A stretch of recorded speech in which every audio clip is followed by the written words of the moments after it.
Now may I request Past President Satish to call with the President.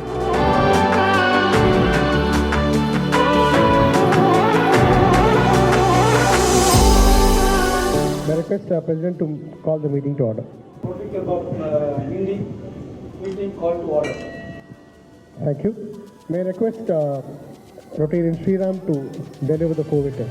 Good evening, friends. The four-way test of the things we think, say or do. Is it the truth? Is it fair to all concerned? Will it build goodwill and better friendship?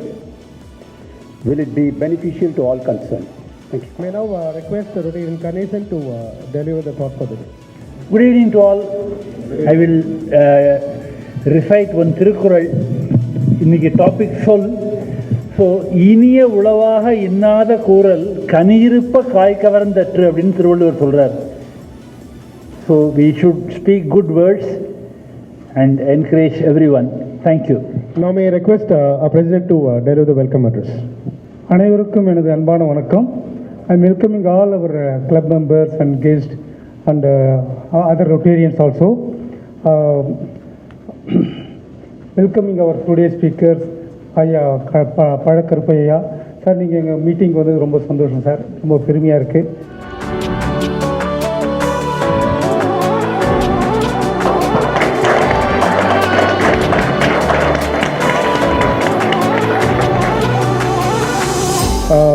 Let's go for the avenue information. May I request Rotarian Sriraman.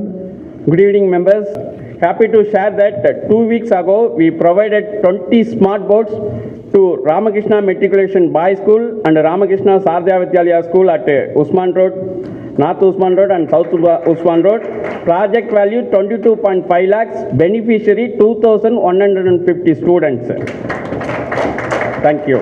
And today, with the onset of winter monsoon, we distributed 45 sweaters to resident of Akshaya Old Age Home at Valsravakam. Beneficiary 45 old age peoples.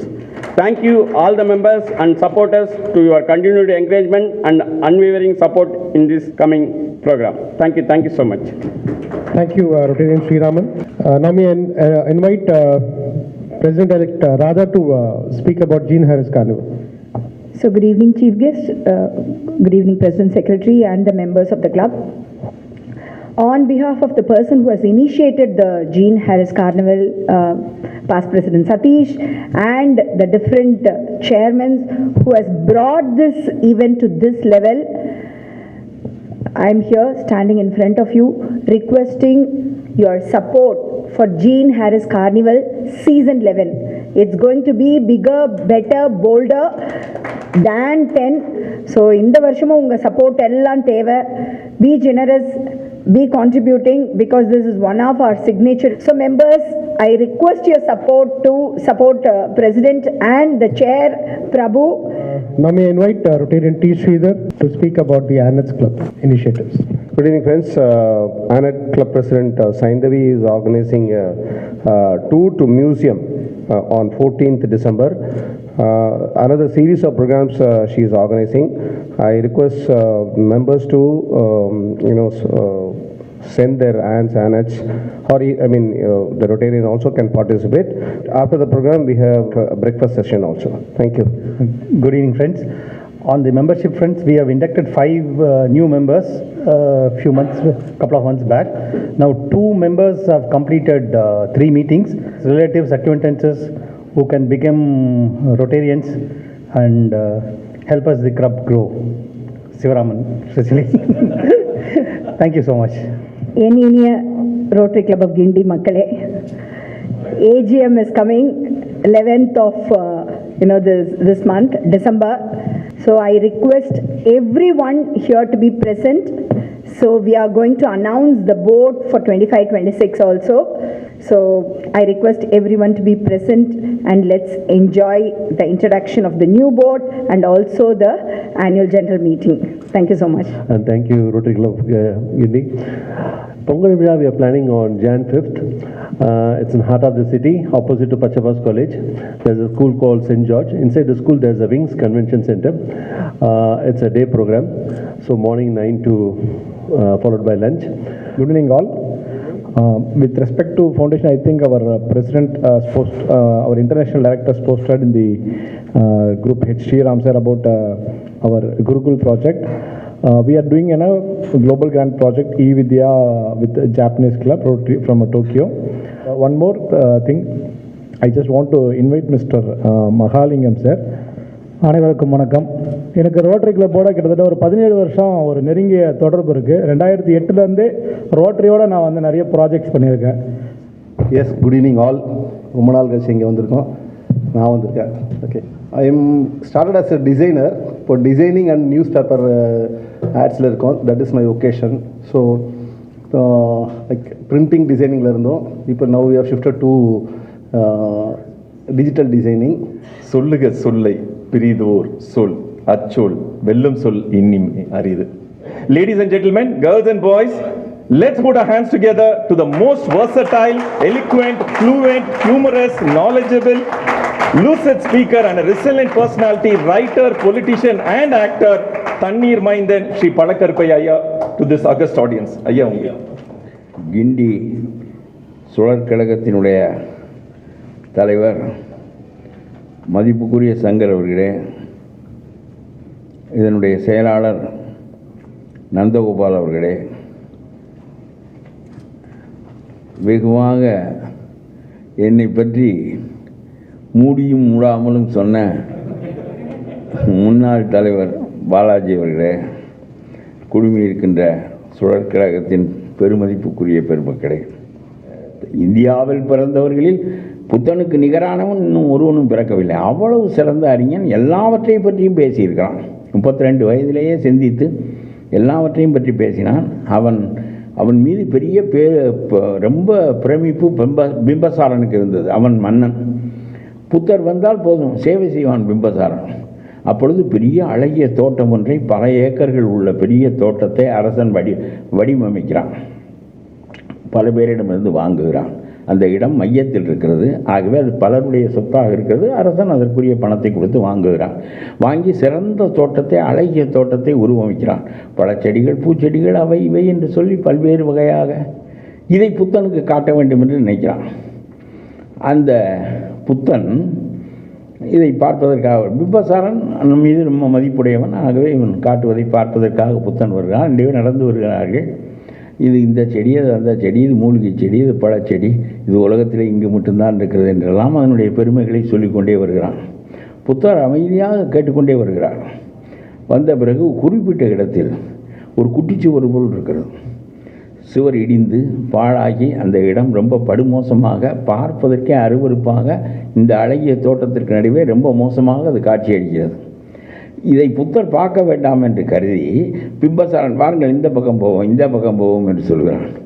ஆனால் புத்தன் அதை பார்த்து விட்டான். அதனாலே அவன் அதை பார்ப்பதற்கு கிட்டத்திலே போகிறானே தவிர இவன் அழைத்ததற்கு செல்லவில்லை. சரி, வேறு வழி இல்லை என்று சொல்லிவிட்டு இவனும் புத்தனோடு பிம்பசாரனும் வருகிறான். புத்தர் அதை பார்த்து கொண்டிருக்கிறார். அப்பொழுது இவன் சொல்லுகிறான், ரொம்ப இந்த இவ்வளவு அழகான தோட்டத்தில் இந்த இடம் ரொம்ப அசிங்கமாக போய்விட்டது, என்ன செய்வது?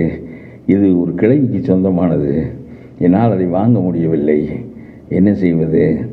அந்த கிழவியிடம் ரொம்ப சொல்லி பார்த்தேன்.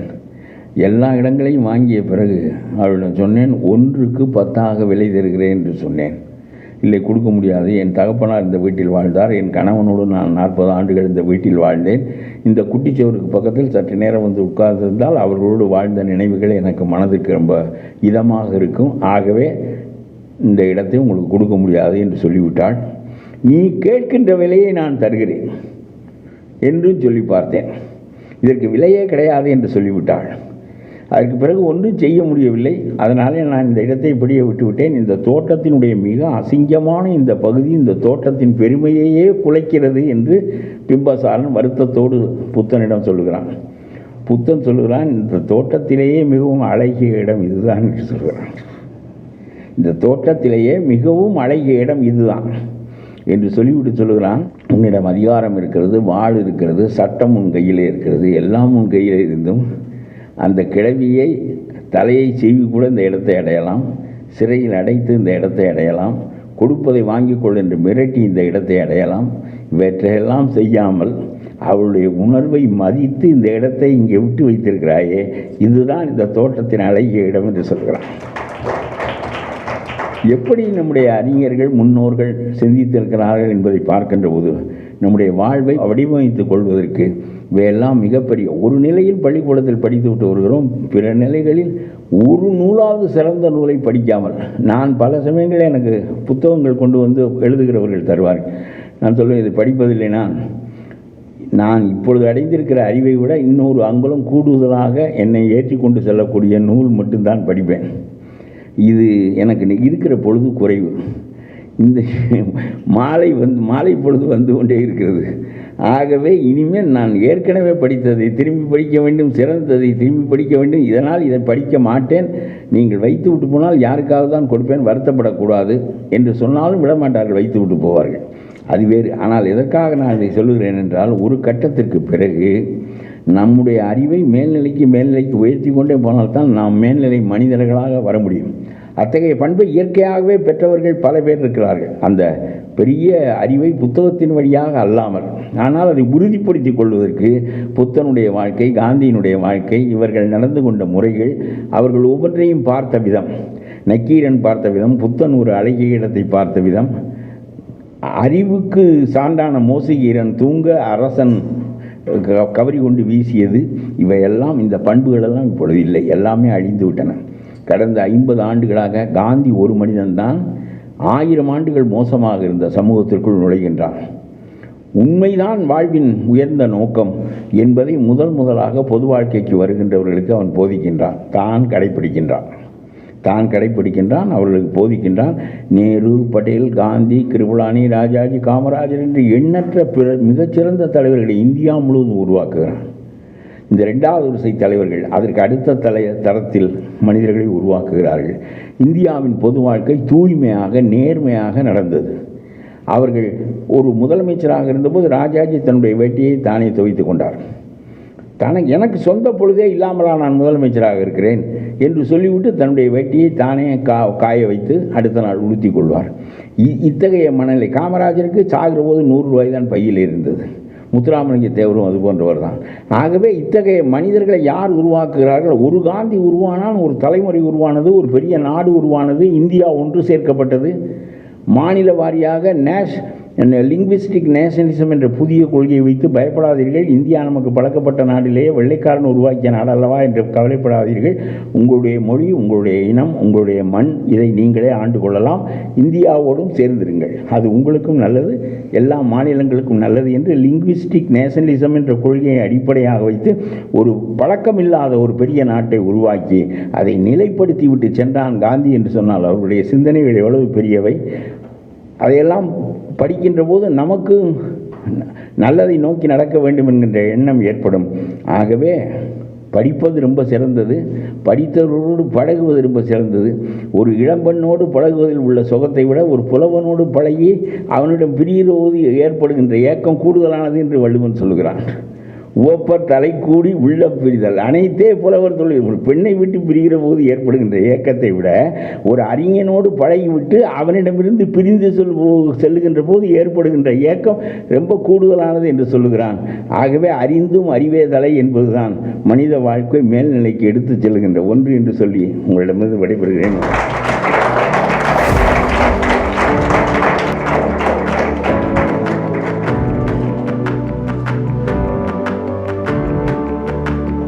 ஆக்சுவலாக மெய் மருந்து கேட்குறதுன்றது வந்து ப்ராப்ளி நான் இன்னைக்கு அனுபவிச்சுட்டேன்.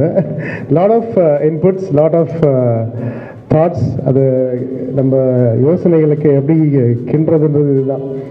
So and history is always beautiful and அது நம்ம எதில் எப்படி கற்றுக்குறோன்றது ஐ திங்க் நல்லாவே சொன்னீங்க. பல பதத்தில் நீங்கள் பார்த்துருக்கேன், இன்னைக்கு நேர்லேயே பேசுறதுக்கு, நேர்லேயே உங்களோட பேச்சு கேட்கறதுக்கான வாய்ப்பு அமைந்தது. ரோட்டரி கிளப் ஆஃப் கிண்டிக்கும் எங்கள் பிரசிடென்ட் சங்கரன், ஜெமிமா, ரஃபீக் அவங்களுக்கும் நன்றி.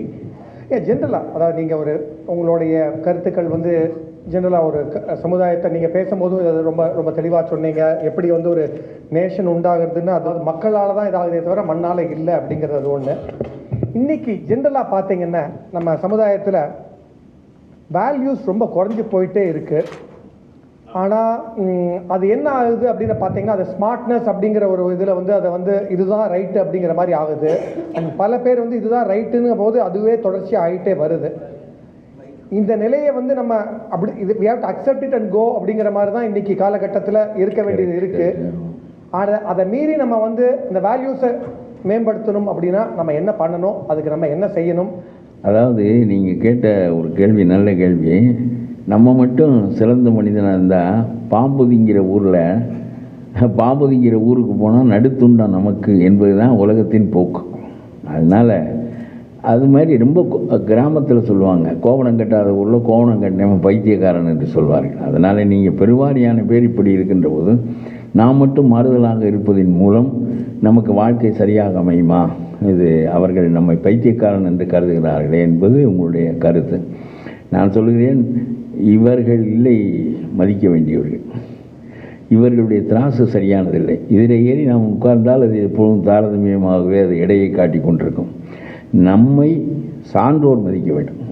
உங்களைப் போல் உயர்ந்தவர் மதிக்க வேண்டும். ஒரு 10 பேர் இருப்பார்கள். எந்த நாட்டிலும் 10 பேர் 100 பேர் 10,000 பேர் இருப்பார்கள். கோடிக்கணக்கான மக்களுக்கிடையே அவர்களிடம் நாம் மதிப்பு பெறுவது தான் சிறந்ததே தவிர இவர்கள் மதித்தால் என்ன மதிக்காவிட்டால் என்ன. கூட்டம் என்பதை ரொம்ப ஷேக்ஸ்பியர் கேவலமாக சொல்லுவான். அது ரொம்ப மெல்லிய உணர்வுடையது. கொஞ்ச நேரத்திற்கு முன்னால் புரூட்டஸை வாழ்க புரூட்டஸ், நீ ஒரு சீசராக மாறு என்று சொல்லும். அப்புறம் கொஞ்ச நேரத்தில் அந்தோனியோடு சேர்ந்து கொண்டு சீசரை ஒழிக்கிறேன் என்று கிளம்பி விடுவார்கள். இவர்களுடைய மதிப்பை பற்றி நமக்கு என்ன ஆக போகிறது? ஆகவே உயர்ந்த மனிதர்களுடைய உங்களுக்கு என்னுடைய வாழ்க்கையில் சிறந்தது நடந்தது என்று சொல்லுகிறேன். என் வீட்டுக்கு ஒரு பெரிய பணக்காரருடைய மனைவி வந்திருந்தார்கள் எனக்கு அழைப்பு கொடுப்பதற்காக. பொது வாழ்க்கையில் இருக்கிற காரணத்தினால் பெரிய ஆட்களோடும் எனக்கு பழக்கங்கள் உண்டு. வந்திருந்தார்கள். வந்து அழைப்பை கொடுத்து விட்டு பழமெல்லாம் வைத்து விட்டு வந்து விடுங்கள் சொல்லிவிட்டு போனார்கள். என்னுடைய துணைவியார் அவர்கள் வந்திருக்கிறார்கள் என்று பக்கத்திலே வந்து நின்றார்கள். வாருங்கள் என்று கேட்டார்கள். ரொம்ப கொண்டாடி அவர்களை கார் வரையிலும் போய் வழி அனுப்பினார்கள். இவர்கள் கும்பிட்டு கொண்டே நிற்கிறார்கள். போயிட்டு வாருங்கள் என்று அவர்கள் திரும்பியே பார்க்கவில்லை அந்த ஆட்சி. அது இவர்களுக்கு ரொம்ப வருத்தமாக போய்விட்டது. திரும்பி வந்து என்னிடம் சொன்னார்கள், அந்த ஆட்சியை அது மதிக்க மாட்டேங்குது, நம்ம போயிட்டு வாங்கன்னு கும்பிட்டா திரும்பி கூட பார்க்க மாட்டேங்குது, மதிக்கவில்லை என்று ரொம்ப வருத்தப்பட்டார்கள். நான் சொன்னேன், உன்னை மதிப்பதற்கு என்ன அளவுக்கு அறிய வேண்டும், அவர்களால் முடியாது என்று சொன்னார். அவர் ரொம்ப நல்லவர்கள். என்னுடைய துணைவியார் ரொம்ப உபசரிப்பு மனப்பான்மையுடையவர்கள், படுநல்லவர்கள். அது மாதிரி ஒரு அமைப்பு நமக்கு கடவுளால் தான் நடக்கும் என்று நினைக்கின்றன. ஆனால் சொன்னேன், உன்னை மதிப்பதற்கு என்ன அளவுக்கு அறிய வேண்டும், அவர்களால் மதிக்க முடியாது, அவர்கள் உன்னை மதிக்க வேண்டிய தேவையில்லை என்று அதுதான் உங்களுடைய கேள்விக்கு என்னுடைய பதிலும். நம்மை சான்றோர் மதிக்க வேண்டும், உயர்ந்தவர்கள் மதிக்க வேண்டும். நீங்களே ஒரு உயர்ந்த மனிதர்களுடைய குலாம் தான். அதனாலே ஒரு சிறப்பான கூட்டமாக நீங்கள் இந்த சங்கத்தின் வாயிலாக நட்பாக ஆகிறீர்கள். அப்படியே பழகி ரொம்ப நெருங்கிய மனிதர்களாக ஆகிவிடுகிறீர்கள். ஆகவே உயர்ந்த மனிதர்கள் குழாத்தில் நாம் ஒருவராக இருப்பதே சிறந்தது தான். அதில் ஒன்றும் சிறந்தவர்கள் தான் மதிக்க வேண்டும், எவனும் மதிக்க முடியாது. வைரத்தை எதிலே மதிப்பிடுவது, தங்கத்தை எதிலே உரசி பார்த்து மதிப்பிடுவது. புளி இருக்கிற திராசில் நீங்கள் பொன்னை வைத்து நிற்கக்கூடாது. பொண்ணு இருக்கிற திராசு வேறு, புளின்னு இருக்கிற திராசு வேறு. சொல்லும் செயலும் ஒன்றா இருக்கணும்னு அதுதான் நிறைய இடத்துல உங்களுடைய பேச்சிலே தெரிஞ்சிட்டு இருக்கு. எந்த ஒரு கான்ட்ரவர்சி வந்தாலும் அதை நீங்கள் அதுக்காக பயப்படுறதுல நிறைய இடத்துல நீங்கள் வந்து பேசுறீங்க, உங்களோட கருத்தை நீங்கள் பதிவு பண்ணுறீங்க. அதோடைய வினைகளும் நிறையா வந்து நாங்கள் படிச்சிருக்கோம், பார்த்துருக்கோங்க. அதெல்லாம் எப்படி எடுத்துக்கிறீங்க? பல சமயங்களில் வருத்தங்கள் ஏற்படும். ரொம்ப அவமானகரமாக நம்மை பேசுவார்கள், கேவலப்படுத்துவார்கள், எல்லாம் செய்வார்கள். ஆனால் நான் இந்த ஒரு கருத்து தான், நம்மை மதிக்க வேண்டியவன் இவன் இல்லை, இவனால் நம்மை அறிய முடியாது. ஆனால் ஒரு மாற்றம் அறிவு நிலையில் தாழ்ந்து அவன் சிறந்ததை சொன்னால், ஆகா இது நமக்கு தெரியவில்லையே என்று சொல்லி நான் உடனே அதை பின்பற்றி கொள்வேன். அதில் ஒன்றும் இதில்லை. ஆனால் பெரும்பாலும் அரசியலில் கேவலமாகத்தான் எல்லாரையும் விமர்சித்து கொண்டிருப்பார்கள். அவன் ஒரு கூட்டமாக இருப்பான், அவனுக்கு எதிரான கூட்டம் பூராவும் பகை கூட்டம் என்று அவனுக்கு பயிற்றுவித்திருப்பார்கள். அதனால் இந்த மூடத்தனம், இப்போ எனக்கு பாகிஸ்தானும் இந்தியாவும் கிரிக்கெட் ஆடுகின்ற போது பாகிஸ்தான்காரன் மிக சிறப்பாக ஆடி எண்கள் அதிகமாக பெற்றால் நம்முடைய ஆள் கொடியை மடக்கி வைத்துக் கொள்வான், தேசிய கொடியை. இல்லை நான் சொன்னேன், விளையாட்டாக பாரு என்று சொல்லுவேன். தேசப்பற்று நமக்கும் அவனுக்கும் போர் நடந்தால் நாம் வெல்ல வேண்டும் என்பது கட்டாயமானது. அப்புறம் அவன் விளையாடினால் நன்றாக நல்ல கோழி நன்றாக சண்டை போடுகிறது. அந்த கோழி யாருடைய கோழியாக இருந்தால் என்ன, அந்த கோழி நல்ல சண்டை கோழி, அவ்வளோதான். அது மாதிரி அவன் ஒரு நல்ல விளையாட்டு வீரன், அவ்வளோதான். எந்த ஒன்றையும் நம்முடைய அறிவு கட்டிய வழியில் சரியாக பார்ப்பதற்கு நாம் பழகிவிட்டால் பல துயரங்கள் நம்மை விட்டு, இவன் இல்லை நம்மை மதிப்பதற்குரியவன் என்கின்ற எண்ணமும் நான் எப்பொழுதும் நினைப்பேன். புலி நெருக்கிற திராசில் நாம் ஏறி உட்கார்ந்தால் அவன் புலி மாதிரி தான் நம்மளை எடை போடுவான். ஆகவே அதை பற்றி ஒன்றும் பெரிதாக கருத வேண்டியதில்லை. ரெண்டாவது, இந்த புகழ் என்பது உண்மையானதில்லை. புகழ் என்பது ரெண்டு உண்டு. ஒன்று ஹங்கர், இன்னொன்று செக்ஸ். இது ரெண்டும் நம்ம உடம்போடு வைத்து தைக்கப்பட்டது. பசி, முனிவனும் வயிற்று பசியோடு இருக்க முடியாது. விஸ்வாமித்திரர் நாய்க்கறியே திங்க வேண்டிய நிலைமை ஏற்பட்டது பஞ்சத்தில். ஆகவே அதே மாதிரி செக்ஸை ஞானிகள் வெல்ல முடியும், சாதாரணமான மனிதன் வெல்ல முடியாது, வெல்ல தேவையில்லை. இனப்பெருக்கம் உலகத்தில் நடக்க வேண்டும் என்று எண்ணிய கடவுள் அந்த மாபெரும் சுகத்தை அதற்குள் வைத்ததற்கு காரணம், இவன் சுகத்தை தேடி போகட்டும், இனப்பெருக்கம் நடக்கட்டும், மனித உயிர்கள் மலிய வேண்டும். அதுதான் இறைவனுடைய நோக்கம். அதுக்கு ஒரு இன்சென்டிவ் தான் நமக்கு அந்த சுகத்தை கொடுக்குறான். ஆண் பெண் சேர்க்கையில் உள்ள சுகம் இன்சென்டிவ். அந்த இன்சென்டிவ் நமக்கு இருப்பதை நாடித்தான் போகின்றோம். அதனுடைய விளைவு ஒன்று பை ப்ராடக்டாகத்தான் பிள்ளை பிறகுது. அந்த பை ப்ராடக்ட் மீண்டும் ஒரு அன்பினால், ஒரு பாதுகாப்பு உணர்ச்சியினால் சிறந்து குடும்பமாக அமைகிறது. அது வேறு. ஆனாலும் சொல்கிறேன், இந்த ரெண்டுக்கும் அப்பாற்பட்டு குளோரி என்ற ஒன்றை மனிதன் கண்டுபிடித்தான். செக்ஸ் அண்ட் ஹங்கருக்கு பிறகு மனித வாழ்க்கைக்கு ஒரு நோக்கம் கற்பிக்கின்றான். திருவள்ளுவர் கூட தோன்றி புகழோடு தோன்றுக என்று விடாமல் சொல்லுகிறார். ஆனால் இந்த புகழ் இவன் ஒவ்வொருவனும் பிரிஜுடிஸ்டு. இவன் நம்ம பற்றி பேசுவதெல்லாம் ரொம்ப படுமோசமாக இருக்கும். நம்ம பொறாமை, மற்றவை ஒரு காரணமும் இருக்காது. இவனுக்கு ஒரு மதிப்பு இருக்கிறதே என்று வருத்தப்படுவான், இவனுக்கு பணம் இருக்கிறதே என்று அவன் தூற்றுவான். இப்படி இந்த உலகத்தில் போய் நாம் இந்த புகழை, பெருவாரியான மக்களின் புகழை பெறுவது என்பது இயலக்கூடிய ஒன்றே கிடையாது. அப்புறம் நாங்களெல்லாம் என்ன புகழை பெறுவது என்று கேட்டபோது தொல்காப்பியன் இதற்கு விடை சொல்லுகிறான். பழிப்பன செய்யாமல் ஒருவன் வாழ்ந்தால் அந்த அளவுக்கு அவன் புகழுக்குரியவன் தான் என்று சொல்கிறான். பிறர் பழிக்காமல் வாழ்ந்தால் இதுவே புகழுக்குரியதுதான் என்று சொல்கிறான். ஆகவே சினிமா நடிகையினுடைய புகழெல்லாம் கரையும் புகழ். ஒரு புகழ் இன்னொரு புகழால் it should not be replaced. வள்ளுவனை புத்தன் ரீப்ளேஸ் பண்ணக்கூடாது. வள்ளுவனும் இருக்க வேண்டும், புத்தனும் இருக்க வேண்டும், பாரியும் இருக்க வேண்டும், பச்சை பொங்கலியாரும் இருக்க வேண்டும். இந்த தகுதியான செயல்களினால் வருகின்ற புகழ் 1000 ஆண்டுகளுக்கும் அழியாது. தகுதியற்ற ஒன்றினால் வருகிற கவர்ச்சி புகழாக கருதப்படுமானால் அந்த புகழ் இன்னொருவரால் ரீப்ளேஸ் பண்ணப்படும், அவர்கள் மறைந்து விடுவார்கள். ஆகவே இந்த உலகத்தில் நம்ம இந்த புகழை பெறுவதற்கு சாதாரணமான மனிதர்களுக்கிடையே இது நடக்கின்ற ஒன்றில்லை. தகுதி வாய்ந்த மனிதர்கள் நம் மீது அன்பு பாராட்டுவதே அது புகழானது தான்.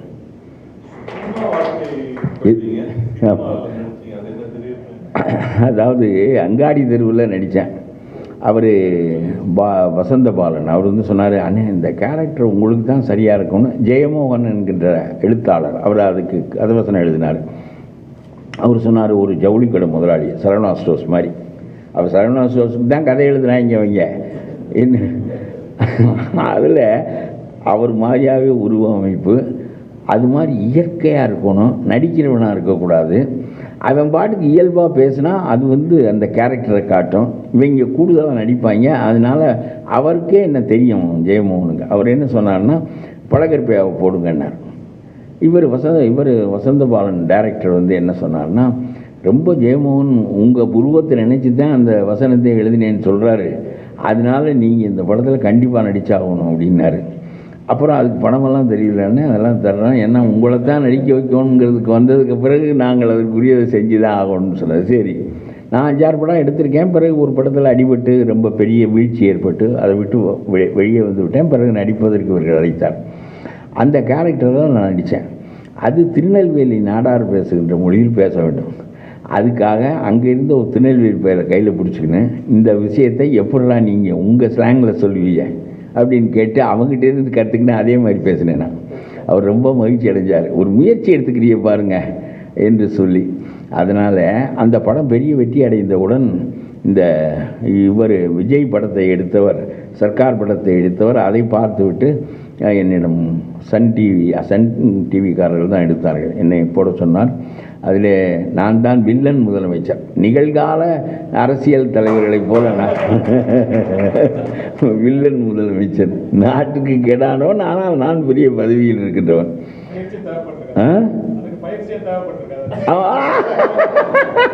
உண்மைதான், நமக்கு அரசியல்வாதியாக நடிக்கிறதுக்கு பயிற்சி தேவையில்லை. அப்புறம் அதில் நடித்தேன். சமுதாயத்தில் இன்னைக்கு பார்த்தீங்கன்னா டாலரன்ஸ்ங்கிற ஒரு சகிப்புத்தன்மை ரொம்ப குறைச்சி. அதை பற்றி உங்களோட டேக் என்ன? அதோட துணை கேள்வி அப்படின்னு பார்த்தீங்கன்னா, ஒரு கருத்தால எதிர்கொள்ளாம வேற மாதிரி இப்ப நிறைய கருத்து வைக்கிறோம்னா அந்த கருத்தா திருப்பி வராம அதை இதர் வன்முறையாலேயோ இல்ல வேற ஏதோடையோ பிரயோகம் ஆகுது. அந்த கருத்தை எதிர்கொள்ளாம நடக்கிறது. இதை பத்தி உங்களுடைய கருத்து? ஆமாம், அது எனக்கு ரொம்ப பிரமாதமான விஷயம் என்னென்னா, லிபரலைஸ்டு எக்கானமியில் கன்சியூமர் ரோல் ரொம்ப பெருசாகிடுச்சு. அதுக்கு முன்னாடி நம்ம நேரு காலம், அதுக்கு முன்னாடி நான் சின்ன பையனாக இருக்கிற காலத்துலலாம் இருக்கும், அனுபவிக்கணுங்கிற எண்ணம் இருக்கும். ஆனால் அந்த நுகர்ச்சியே ஒரு வெறியாக மாறாது.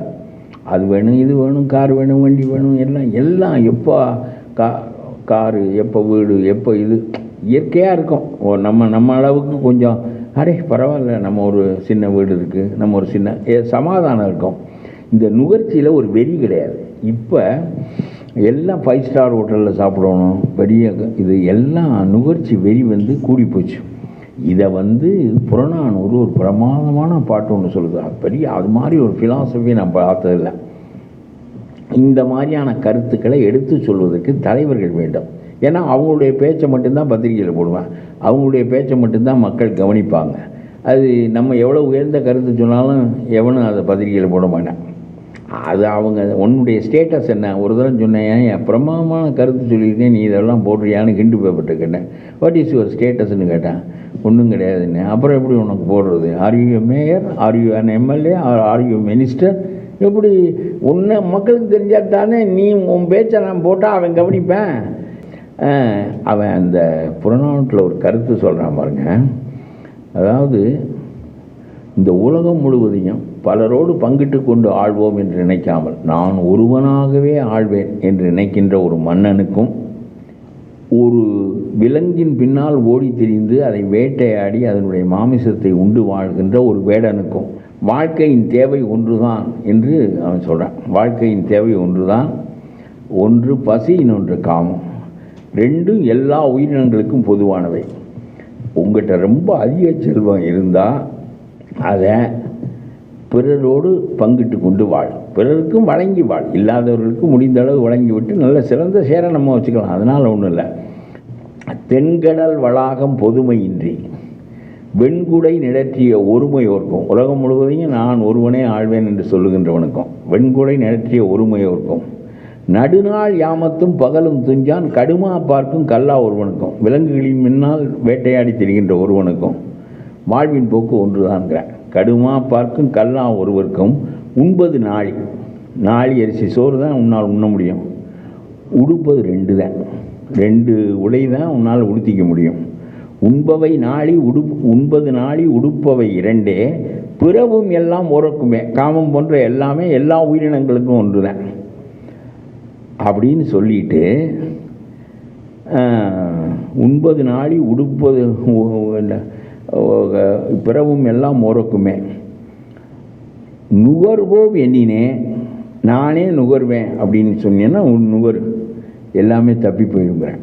நுகர்வோம் எண்ணினே தப்புன பலவே. உன்னால் இவ்வளதையும் கன்சியூம் பண்ண முடியாது, அதுக்கு மேலே நீ தொகுக்கிற, அதை பிறர் மகிழுமாறு அவர்கள் உன்னை கும்பிடுமாறு நீ ஒரு வாழ்க்கையை வாழணும். போகிற போது ஐயா நல்லா இருக்கல அவன் கும்பிடணும். பிறரெல்லாம் நம்ம போற்றுகின்ற வாழ்க்கையை நாம் வாழ்ந்தால் அதில் கிடைக்கிற சுகம் நீ சேர்த்து வச்சுருக்கிற கரன்சியில் கிடைக்காது. இது என்றைக்காவது இதெல்லாம் மாற்றிடுவாங்க, அப்புறம் நோட்டு செல்லாதுவாங்க, என்னத்தையாவது பண்ணுவாங்க, சொல்ல முடியாது. அதனால் இது ரொம்ப அருமையான கருத்து. நுகர்வோம் எண்ணினே தப்புன பலவே. நானே நுகர்ந்து விடுகிறேன் என்றால் எல்லாமே தப்பி போயிடும், முடியாது. ஆகவே இதற்குள் அடங்கி வாழு அப்படின்னு சொல்கிறத ஒருத்தர் புரிஞ்சுக்கணும் நடத்துக்க முடியும்னு வச்சுக்கேன், அது ரொம்ப சிறந்த வாழ்க்கையாக இருக்கும். அது மனைவியோடு நம்ம என்னதான் இருந்தாலும் மனைவி, குடும்பம், வீடு, வாசல் இதெல்லாம் வேணும். இதெல்லாம் வச்சுக்க. அப்புறம் 10 வீட்டுக்கு நீ போகிறபோது ஒரு வீட்டில் தானே வாழ்வாய்க்கிறார். அப்புறம் 100 வேட்டி எதுக்கு? எத்தனை கட்ட முடியும்? அதெல்லாம் வச்சுக்க. உனக்கா எவ்வளவு முடியும்னு நினைக்கிறியோ அது பூரா உனக்கு வச்சுக்க. ஏன்னா நீ தான் பாடுபட்ட. அதுக்கப்புறம் உள்ளதை இல்லாதவனோட அவெல்லாம் பின்னாடி தெரிவேன். நீ பிறந்ததனுடைய பயன் உன்னை சுற்றி ஒரு பெரிய மனித கூட்டம் போற்றி இவர் போயிட்டாரே அப்படின்னு சொல்லுகின்ற ஒரு நிலை. ஐயோ மகராசன் போயிட்டானையா அப்படின்னு சொல்லுகின்ற நிலையை ஏற்படுத்தி விட்டு இறந்தால் அது வெற்றிகரமான வாழ்க்கை. இதுதான் புறநானூற்றினுடைய கருத்து. தேங்க்யூ.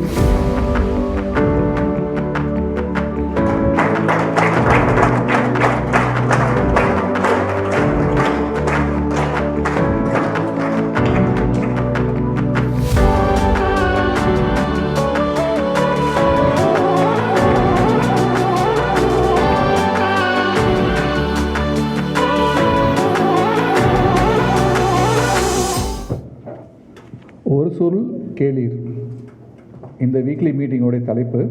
அந்த தலைப்புக்கு ஏற்ப தனது வெண்கல குரலோடு நம்முடைய பிரசிடென்டுடைய வேண்டுகோளுக்கு இணங்க அரசியல் வாடை துளியும் இல்லாமல் தனக்கே, அது வேற, இந்த மீட்டிங்கில் தனக்கே உரிய நகைச்சுவை நடையுடன் தனது ஆழ்ந்த அறிவை நம்மோடு பகிர்ந்து கொண்ட நமது ஐயா திரு கருப்பையாவுக்கு மிக்க நன்றி. Can I request gentlemen please join with me in giving a big applause to appreciate him. Thank you so much. This is the great appreciation, sir. We really enjoyed your speech, sir. Thank you so much. My gratitude goes with our President Shankar, Club Secretary Nandu, and the CSD, Club Service Director Jaya, for showcasing the leadership and meticulous planning to make this event a great success. Also, my gratitude and appreciation to all the Avenue directors and each and every members and aunts and aunts participating in this meeting, making this meeting a great success.